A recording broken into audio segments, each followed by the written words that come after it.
Olá, tudo bem? Seja bem-vindo.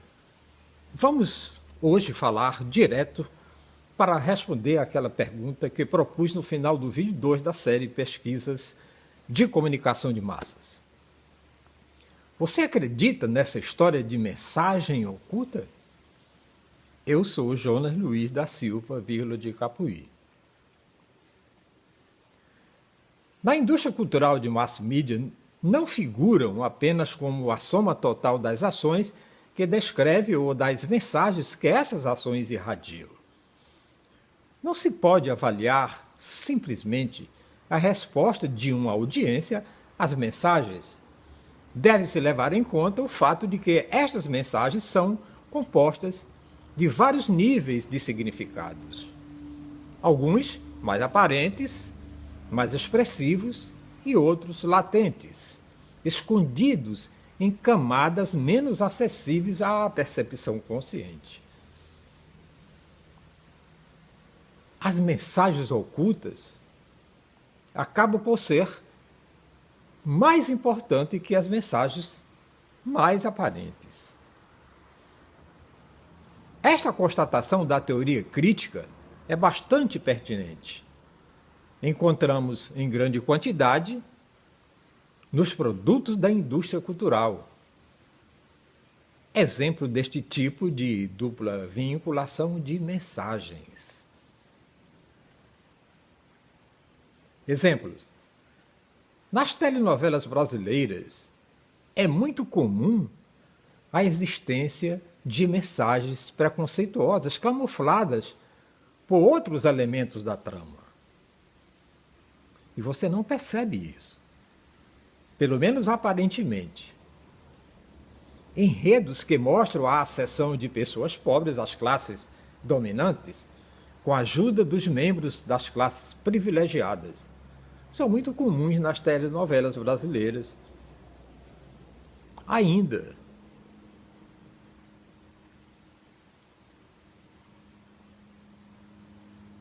Tem uma novela da TV Globo agora que está claramente dizendo que a vida boa do pobre que dormia na rua é se tornar traficante do morro.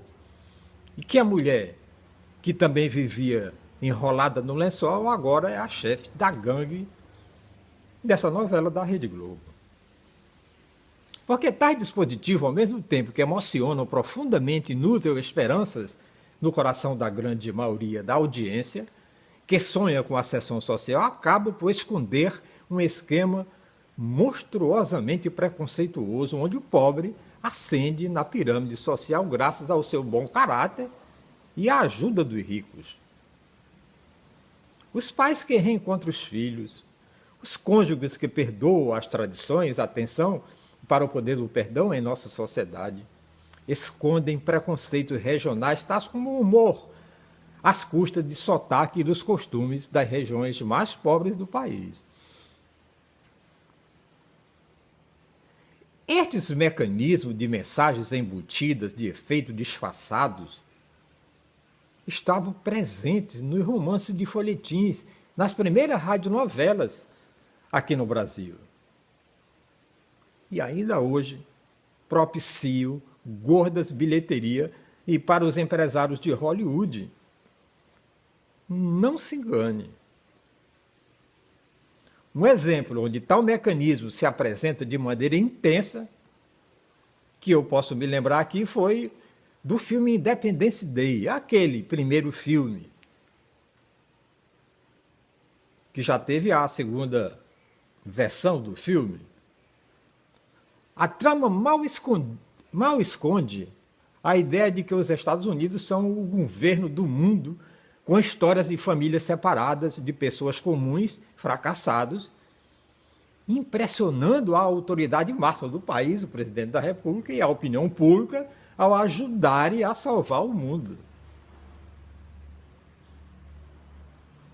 Você lembra do filme O Fabuloso Técnico de TV a Cabo? Você deve lembrar. Descobre o vírus capaz de vencer os alienígenas. Um velho bêbado, lembra dele?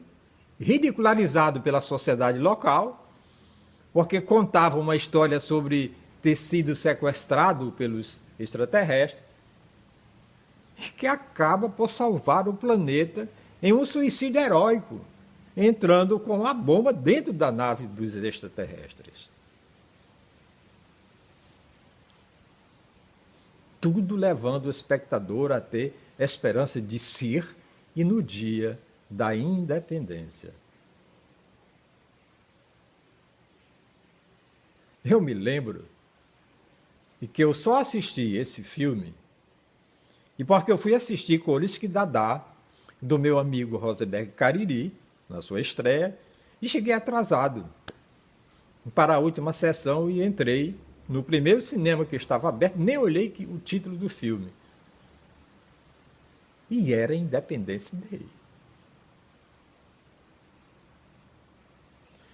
O Wolff salienta, então, que as pesquisas administrativas não levavam em conta esta estrutura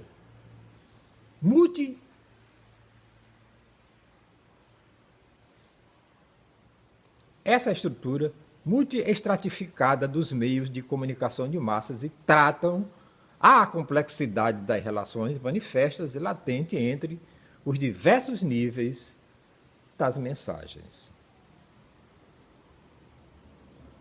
como sendo casuais e privadas de finalidade. Este é o ponto capital da distinção entre a teoria crítica e as teorias administrativas.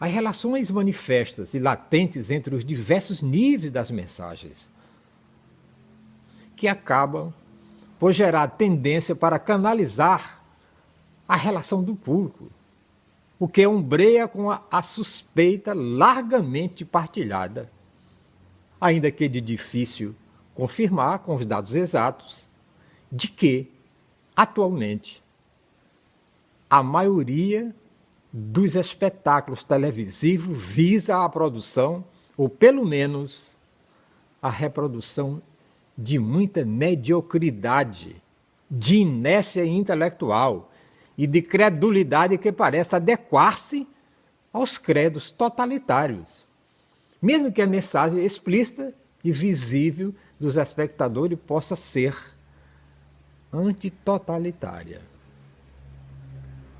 Isso nos ensinou Adorno, em 1954.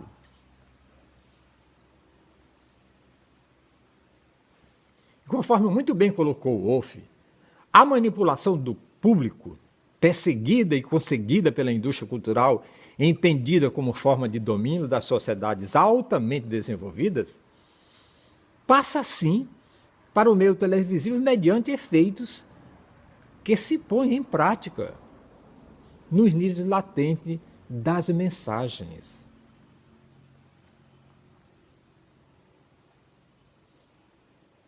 Estas fingem dizer uma coisa e dizem outra. Fingem ser frívolas, mas ao situar-se para além do conhecimento do público, reforça o seu estado de servidão. Através do material que observa o observador e é continuamente colocado sem saber na situação de absorver ordens, indicações, proibições.